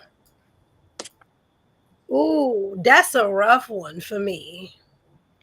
And I'm gonna say that's rough because I say growth, it says often demands that we go beyond familiar voices. So I'm not a person that's scared to go in places. I'm not scared of anything, point blank period. So I'll be the only black one in the room. I'll be the only woman in the room. I'm not scared to go. I'm not scared to do anything.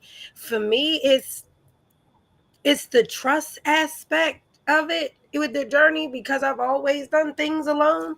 Um, I've had some help here and there with certain things, and eh, this is a really tough question for me because my sources are always my own. I mean, I do know people, and I know a lot of people, and I can ask for help and guidance, but I still trust my own intuition. So it's just really this question's hard because the way that I push forward, especially me now being a political first time political candidate for myself and having to trust my team, this is rough because I don't trust people. So the growth in me with certain things, I don't know, y'all. Y'all gonna have to help me on this one because normally I'm okay, but This one's a little rough, even for myself, because I'm not a person to trust. I don't trust people. So I'm one of those people that I'm just like, I got it.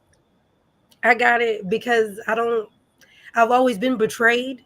So I've always either been betrayed in some way, shape, or form, and it's just not. It just never works out. I will trust people with all my heart, and I love hard and I love deep, and I'm one of those people who will give you everything in me, and then when you turn around and just do something that's just like negative, it's like, nah, we ain't rocking with that. So I just don't trust people. So that my growth within myself is for me to just push to get through anything by myself.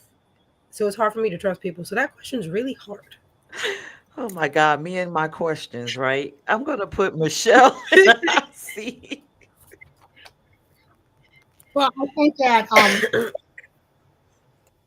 first of all, I educate myself a lot. I try to things that I'm concerned about, I try to learn about.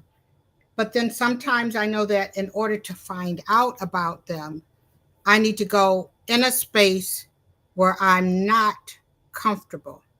I'll go in with my questions. I'll have a knowledge, but I'll have my questions, and then I go in and do that. But then also reaching out to people. Okay, a perfect example here. Um, I don't know why I saw something that Pierce had done, which I was like, I'm interested in that, and I reached out to her, and she responded, and it was good. We had a dialogue, and from that, here I am here. I'm learning something from you women, my sister queens, right now. That sometimes you take a moment and you put yourself out there. But I try to be informed. I don't go into these spaces like, hey, I'm Michelle. Tell me what you're doing. No, yeah, I sort of go in and I have questions. I'm not afraid to ask the questions, um, knowing that sometimes it means that some people might not like me after I ask the questions, but I'm going to get that knowledge from them. So it's the things that I'm interested, things I'm concerned about.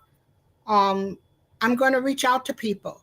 And if they don't give me the answer, then I'm going to look for another source till I get to the answer that I'm looking for. Educate yourself. And you know what? Take a chance. And I have been fortunate.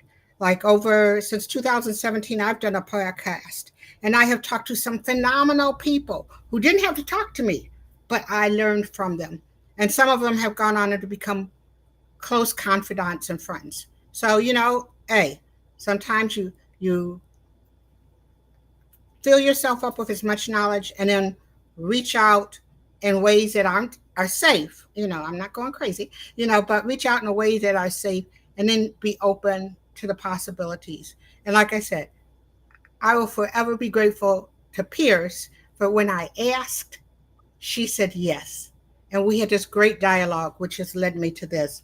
And now I'm meeting you women. Thank you, Michelle. Ariel. So this is one that comes up for me a lot. Well, I mean, it used to come up for me a lot personally, but when I'm guiding like We 360 participants in my program, is you gotta sometimes really audit your circle, right? For the people like Lee described who wanna give you a hand up when you're down, but don't really want to cheer for you in your success. And and anybody like, so if you've ever had the person who is asking for a discount when you're just starting your business, that's who I'm talking about. Like you have to really Mm-hmm. look at those people and say, if you really wanted me to be successful, you would be trying to give me extra. Like you would not be trying to take out of my pocket right now. And so I think like that is like to go beyond those kind of familiar voices. Sometimes, if you're surrounded by the kind of people who aren't really wishing for your true success, is like sometimes you have to go, like you said, go to strangers, like be on the internet, like crowdsource your product, your business. Get out of the familiar people who might not really want to see you thrive, especially if they're not thriving, right? Like that's just the truth of it sometimes. um I say find programs, find other women in business doing what you do, find podcasts like this. Um, just to kind of see, a light in the dark, to know that you're not out there alone. That if you have to, kind of start from scratch as far as looking for a support system, that that it's out there, that you're not alone, that you don't have to like, reinvent the wheel every time. And find somebody who's going to believe that you can be successful and follow your dreams. So Thank you, Ariel. Lee, you are up next. Um, there came a time in my life where the voices closest to me, and I love them and they love me, but they couldn't take me further because they had not walked or were walking the same road I was on. So I ended up having to go looking for people outside of my circle. Um, Not because the people around me didn't care, um, but because they were limited in where they were Mhm. going, right? So I started reading books. I started going to networking events. I started surrounding myself with women who had like minded qualities, picking their brain, then picking my brain, sitting and having these long conversations. Um, Sometimes growth just means that you get out of the same echo chamber that you've been in for so Mhm. long.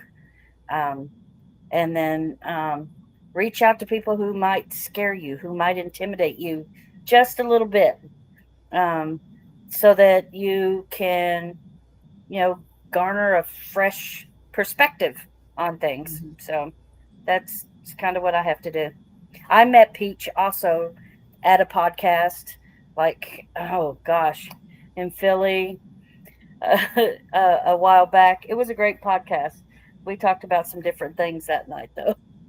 But yeah, Peach introduces me to some fantastic women. Thank you. I agree with Thank Michelle. you.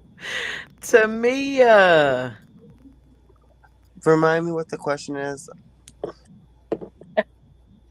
growth often demands that we go beyond familiar voices. If those closest to you can't guide your journey, what sources would you trust to help you grow? Um, well, I guess one of the biggest life quotes I live by is treat others the way that you want to be treated and lead by example. So if I see somebody leading the example that I want to lead, those are the sources that I'm going to go to and reflect and, um, I guess, initiate the conversation to get myself Right. better. Um, as far as the voices around you, you have to be able to not be complacent in what you're doing in your surroundings. I feel as though we as people grow accustomed so much to having a witness, having somebody see our greatness, that we don't want to do this alone. So then we attach ourselves with anybody who is going to be a witness in what we're doing. So then with that, you don't want to give up the voices, or um, not the voices, the surrounding surrounding influence that you have. So with that, kind of has to happen with cutting off and knowing when you've taken all that you can from the sources that you have and recognizing that you have to move on. Thank you, Tamia. All right, so I guess I have to answer. Mine is a little bit different. I understand where Kanisha comes from when it comes to trust, right?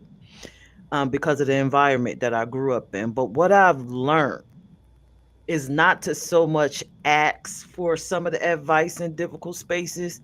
I'll sit and watch your life and learn from your story.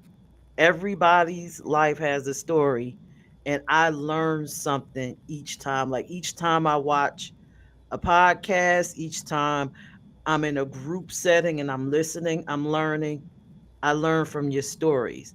Another way that I learn, I create situations for me to learn in. So something like me creating this. and I get to hear your stories. So if I want to learn about creating businesses and I need to improve it, well, guess what? I'm going to create the platform for me to hear everything I need to hear, get the information, and I learned it. If I feel comfortable with you, then I'll give you a call and say, hey, do you mind we discuss this, that, and the third? Let's network. So that is my way of doing things. So I hope that I've helped you, Kanisha, because of the trust factor. That's a way to get around it. Create the platform, listen to the stories. All right. So the next question. You did help, Pierce. It did help because I do watch. Because when you said, look, I do watch people. I watch people a lot. Like, I'm very observant. That trust factor to me is also being on a bunch of boards and committees and stuff, and being in society and public in the community. I watch people, and not all people are who they say they are. So I can watch you, and it's just like, you act like this, you act like that, you do this and you do that, but you really not who you say you are. And it's like, I'll just keep it to myself, and I'll just do my own thing. You know what I mean? I won't even ask for questions. You know what I mean? Like, for me, it's just, yeah, it's different. It's different. But yeah, I watch, Pierce. I watch. Good. And in I watch. that watching, you did learn something. Even if they weren't who they were, you learned how to Mm-hmm. recognize people with those Yeah. characteristics. I'm a firm believer there's always a lesson to be learned in anything. All right. So the next question. All right. What role does self doubt play in your growth and how do you manage it? How do you manage self doubt? Let's go with Lee. Okay, you ready for this one? Self doubt has been in the car with me my entire life. Praise. Me too. What the difference is I don't let the bitch touch the wheel. Right? She can't drive anymore. Sick and tired of her ass. So every time I step into a new room, doubt shows up. But instead of letting it paralyze me or make it where I don't make friends, I find a way to, get in there and make somebody laugh, make them remember me, have something ready when it's my 30-second little pitch. Um, I see it as a growth, right? Like it's proof that I'm growing if I can step into those rooms. And I manage it by reminding myself of my track record. Look at the shit I've overcome. I overcome it every single day. I don't know how sometimes, but it happens. So if I can survive my childhood, if I can survive all of the stuff that's happened, then why would I stop? Why would I let self doubt engage in that mindset with me? So yeah, her ass can get in the trunk. I'm no longer messing with her. So I love Thank that. you, Lee. Tamia. Um, the fact that I've recognized my self doubt is probably the best growth I've got because, quite frankly, um, I still battle with self doubt to this very day. Mostly when it comes to competing in pageants, um, having certain decisions always second guessed, or having your skills questioned. It puts a little voice in the back of your head that nobody really wants, but we can't seem to get rid of completely. You can always probably put tape over her mouth, but no matter what, you're always going to hear the voice. But how to overcome it, I've literally just recognized it and walked forward. And if the the negative aspect of my self doubt actually comes to light, it's not my self doubt that did it. It's just how the cookie crumbled. I can't put it on me. I can't say that, oh, it's my fault. I can't always just say,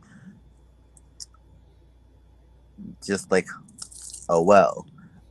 Once I recognized that it was that it's the self doubt amplifying whatever was wrong, then I can grow from it and be able to put my best foot forward and eventually win the crown in this pageantary sense. Thank you, Tamia. Michelle. Well, I'm a classic overthinker. When I get ready to do things, I think about while I'm going to do it. But there's always that moment when the doubt is starting to kick in, and I feel it, and okay, it's kind of vain. I have some videos where I've been interviewed and stuff, and I'll go and look at it, or I'll go read something, and then I'll go, that's right, I am Michelle M.F. Brown, you know, and I don't know who you are being doubtful. I got this. And I give myself pep talks. Yeah, I give myself pep talks because I think about the things that I've overcome. Yeah, I think about the things I have overcome. And, and a lot of us have talked about our kids. One day my son said to me, he said, Mom, one thing I know, there have been challenges in our lives, but you always found a way to overcome them. And I remember that. I straighten up my shirt and say, yeah, that's right. I'm Michelle E. Brown. And I step up to the plate and do what I got to do. Thank you, Michelle. Kanisha.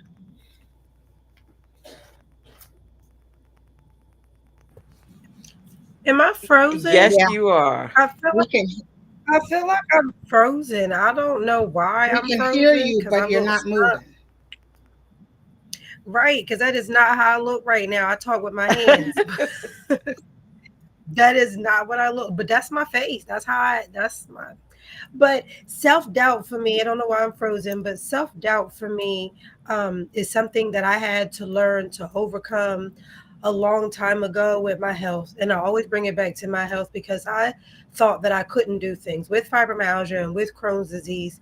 It is a big doubt in your head when you're diagnosed of things that you can and cannot do, um, not being able to walk, your cognitive, your immune system, being in society, making sure you can speak appropriately. I stutter my words, I slur my words.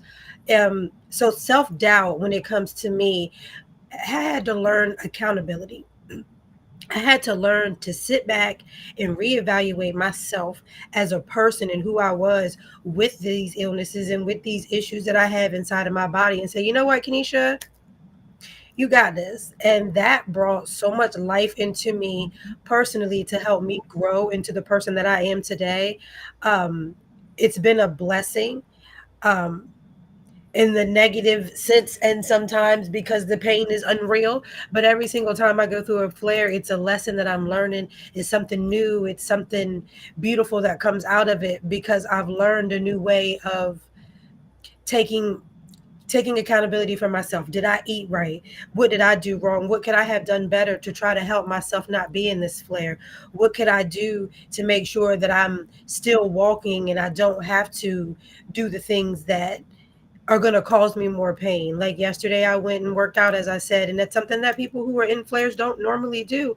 But I pushed through. But what I did for the self doubt in myself to give myself accountability to push through, to be the queen that I am, I said, you know what, Kenesha, I'm going to go. But I'm gonna do one set of everything instead of three sets of everything. So I did it and I struggled, but that self doubt was always there and was like, you know what? But I got this. That queen, that crown had to be fixed a little bit. It was a little crooked, but I got it straight. And it's pushed me to be the person that I am today in life and in general. So I'm grateful for everything that I have been through with self doubt to be able to push me to be Kenesha Lacole, point blank, period. Thank you, Kanisha. Come on, Ariel.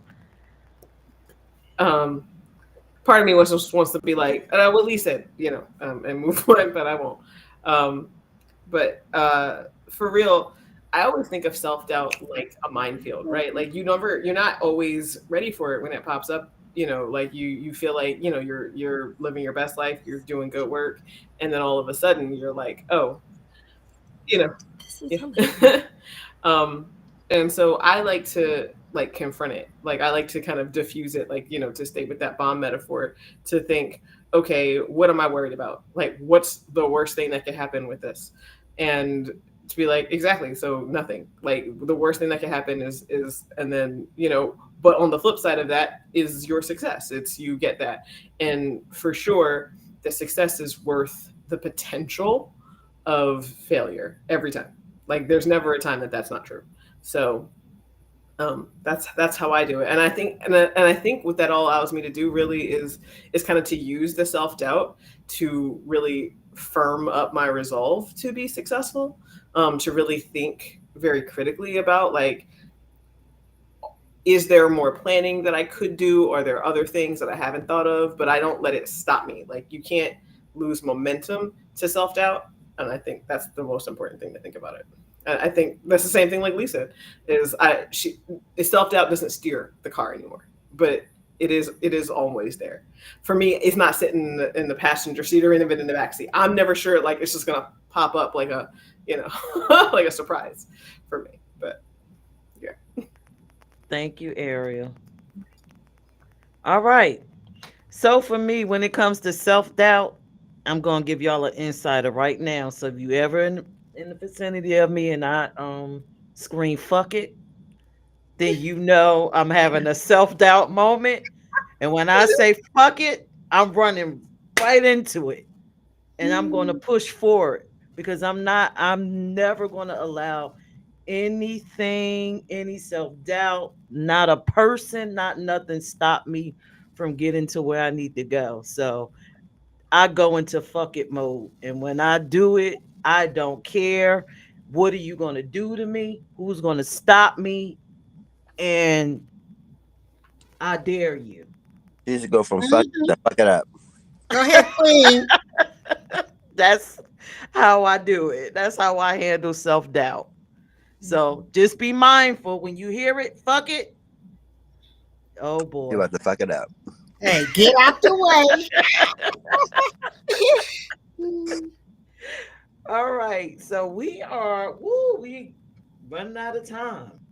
Mm. All right. So maybe I should we have two more questions left. Should we answer the two or should we just take one of the two? All right, vote for One? Okay. So let's do the last one. What advice would you give to a young woman afraid to take risks toward pursuing their dreams? Michelle. Um, I always tell her, circle, get a circle of people. People like Kanisha. People like all of our queens. In my circle, I have some lupus warriors. And you know what? If women who are going through tough times, Kanisha, who's dealing with autoimmune disease, Tamia, Lee, all of them, you circle yourself with those. And you know what? At some point in time, they're going to build you up. They're going to show you your strength, that you're going to have a Pierce moment and say, fuck it, and go ahead and do it. But get you a circle, get you a strong queen sister circle who are going to be straight up and honest with you and put that foot on you when they need to. And sort of say, hey, look, not today. Not today. Do you see what I'm dealing with today? What are you whining about? Go do it. Thank you, Michelle. Lee. I think I would tell them that fear is always going to be there. It's going to be the loudest voice in the room. It will persist, um, but regret is louder. So take the leap. Even if your knees are shaking, even if you feel like you're going to puke, you're not going to be able to make it. Um, Keep going. Start small. Nothing says you have to be, the biggest thing in town. Start small. Every success that that you see out there, a woman failed 10 Mhm. times. And she just picked herself back up and she kept going. So just remember, you know, you're never going to get anywhere standing Mm-hmm. still. Everything's just going to pass you by. somebody else is going to do your thing. So your future is already waiting for you on the other side. You just got to walk towards it. Thank you, Lee. Tamia. Hmm. I had some really good ones, and it just got a little emotional, and I started like, um, one of the biggest things I've learned over the years as an entertainer is the key to longevity is versatility. So my thing is, no matter what situation you're in, always learn to adapt to it in order to grow and learn, because you never know what might come from that situation that might help you in the future.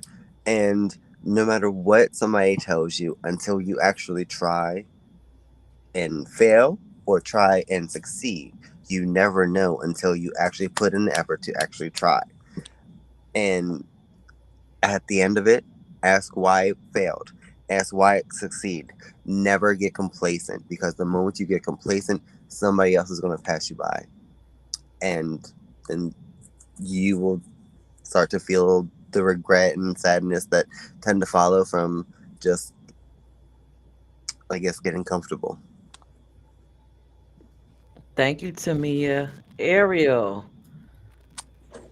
Um, I would sit that young lady down and get her to focus on why are her dreams her dreams, right? Like really think about what is it that you're aiming at? What are your goals? Where are you trying to get to?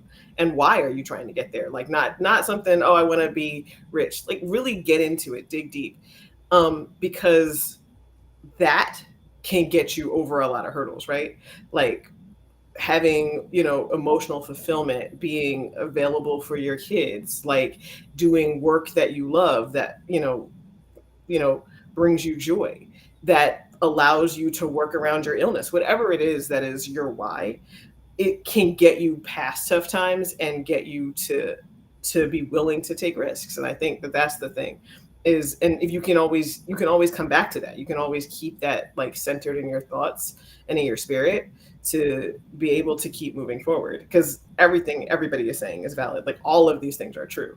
But if you might lose sight of the why, especially all of us who have been in business, who have run things, who have started projects, all of that. How sometimes like the leaves on the trees really like block your view from the big picture. And so when you can keep that like core thing center, it really helps to get through hard times. Thank you, Ariel. Kanisha.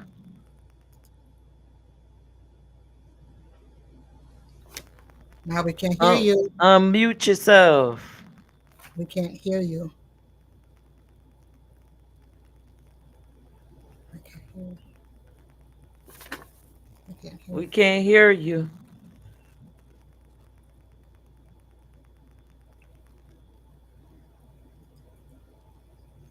No, we can't No, hear you. we can't hear you. Okay. She said she gonna get off and get back on. Yeah. She said she's gonna. Okay, go out and come back in. All right. Gotta love Kanisha. I know she has a lot to say. Mhm. No, where's your voice, Kanisha? Mhm. We can't hear you. Uh, Come No, on, Ariel. Come on, Haley Berry. we can't hear you. Oh, We can't. Does she know we uh, can't We, hear you? she don't know what happened. she We gives up. don't know. Maybe it's I don't know. Technically, Connection. she's supposed to make life easy. Type it in the chat. Yes. We'll say it for If you. you want to put it in the chat, the private chat, we can say it for you. There you go. Your voice will be heard. Mhm.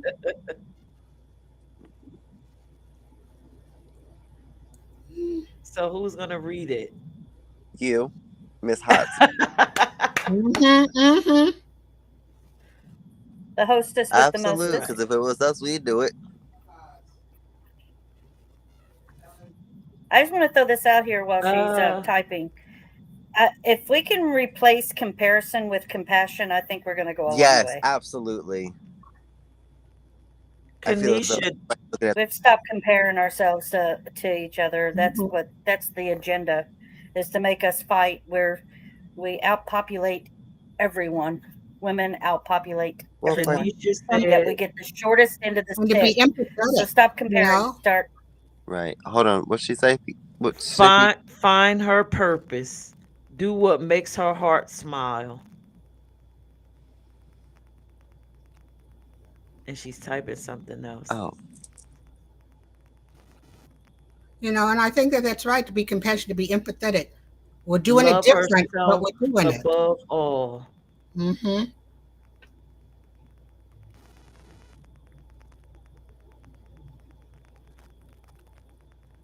Kanisha, did you choose your sound when you came back in?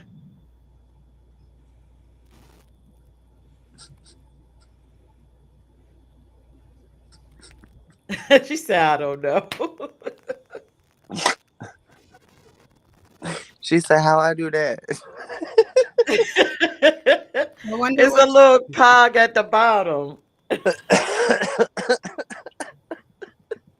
All right. So Kanisha says, find her purpose, do what makes your heart smile, love herself above all. Mhm. Okay. All right. So I guess I am the last person to answer the question. So I would tell her, like I tell my children, if you're lying on your deathbed and it's going to cross your mind that you didn't do it, then fucking do it. And then I tell them, fuck it. Fuck it. Do it. Live it. Be it. And die with it.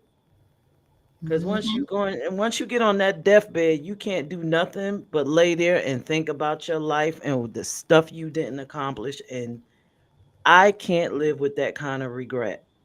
hmm I heard that. Well, speaking of regret, Peach, why don't you go ahead and tell us about the IME festival coming up? All right, I'm gonna put everybody on the screen. Well, Me Fest is coming August 24th, which is Sunday coming up. And Smack and I are going to officially commit to each other at this event at 1 o'clock. I am going to be in my fuck it mode when I get there. Mm, Everyone is going to be staring at me, and so fuck it will kick in. So if you're there and you see me going into fuck it mode, just kind of like say it's going to be cool, and I'm gonna say to you, well, fuck it, it's going to be good because I'm doing it. Um, a lot of fabulous entertainment, great music. It's indoor, outdoor. Oh my god. speaking of which, can I be entertainment? I know you mentioned it. Can I be entertainment? We will talk behind the scenes, Bet. Diva. Indoor, outdoor, rain or shine. Allies encouraged to come. LGBTQ plus always welcome. If you are homophobe, stay your ass at home. You cannot come, and No that's what it magnet is. here. Now we are at the end of the show. Is there anything that you guys would like to ask each other? Any questions? Anything that came across your mind? None. I think I we think we pretty were much all talked about it. very Okay. forthright tonight. Okay. Great. Great. Great. Great. Great. I just So, want to say, Kanisha, I love your outlook. It was different than the rest of us, but you held your ground and you made a good point. And I think that I thought that was great. I thought that that was it. You are a queen. Thank you. okay.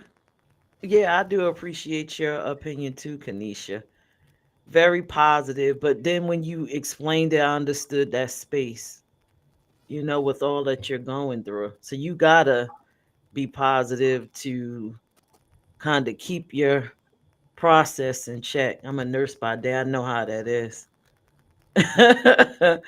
So this was Queens, everybody. I hope you tune in next Monday because next Monday will be the recap where it will be clips played from each of you ladies. Y'all said so much. I've learned so much. You know what? Did anybody learn anything tonight? Mm-hmm. Absolutely. Absolutely. For sure. All Mm-hmm. right, so let's just share one thing and then we'll sign off. What Uh, did Kadisha just signed something? right. She can do sign language. Mm-hmm. Or write it down. You can always write it down. In I the was gonna say chat. like write it down on like a All marker, right. but that too. What did you learn, Tamia, tonight? Yeah. Um, the toxic positivity has resonated the most with me, quite frankly, Lee. Realizing that something that's supposed to be beneficial for you can be, bad, and it goes with the phrase of too much of a good thing can be bad for you, and I appreciate that up. Okay. Can And what y'all did hear you me? learn, Eric? Good. Yes. Hi, girl. Oh my God, we can hear you. Hey, y'all. Hey. Okay. My bad. My bad. So, one thing that I can say that I have definitely learned from today is the toxic positivity that I have learned.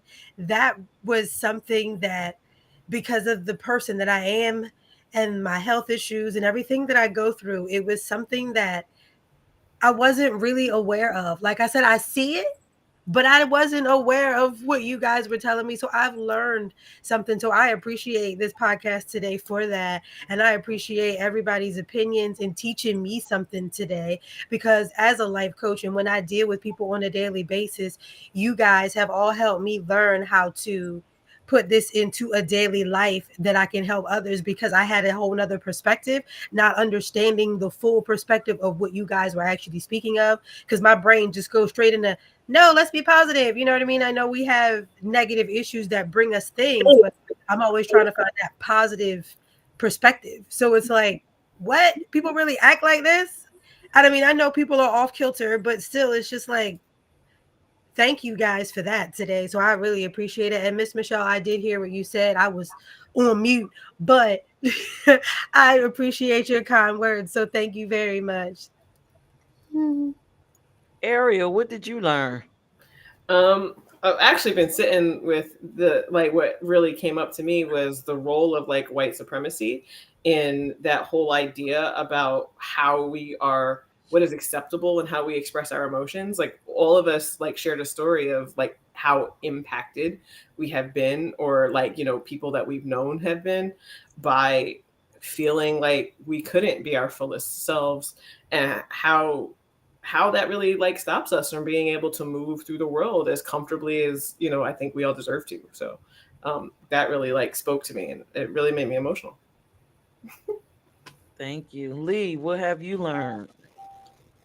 I think one of the big things that I'm taking away from tonight is strong black woman. I mean, I I I get mad being in rooms where people are like, well, I'm this or I'm that, or you have someone go, well, why, oh my gosh, it's the same thing as going, I can't be a racist because I have gay friends, right? So, so I think it's that same whole notion that it's like, you know, Oh no. to say, oh, well, she's a strong black woman. I know, when I hear other women say, oh, that's a strong black woman, it's not the same way as it's perceived tonight, the way that we're talking about it, because tonight we're talking about it in a negative way, right? That you're forced to be a strong black woman. You can't just be a woman. You can't be a black woman. You have to be a strong black woman. You can't be, moderate you so can't have those moderate to severe allergies. You have to have all the allergies, right?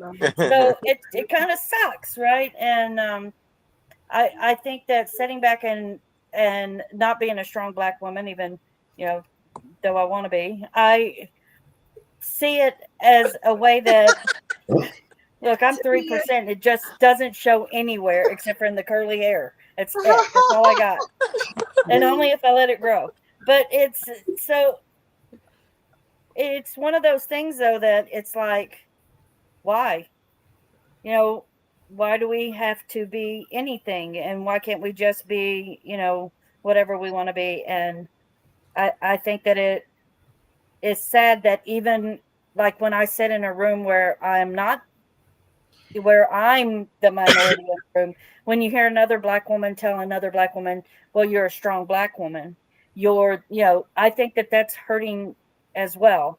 So it's seeing the perspectives of it. I've always thought of it when I sit in a room that, well, that's a strong black woman there. Okay, that's hell yeah. But now it's kind of like, oh, that's kind of sucky, because it puts a pressure on you that you shouldn't have to have. Today, I don't feel strong, damn it. Today, I just feel like fuck it. And whatever lands, lands. So, I know that's what I learned today. And Michelle. Well, I'll tell you, I want to piggyback on what you said. Yeah, I think that it is. And I think that it's important to say that, because sometimes when someone says, oh, you're a strong black woman, you want to slap them, you want to slap them and say, shut up. But I also appreciated how Tamia brought up, she's seen it from both sides.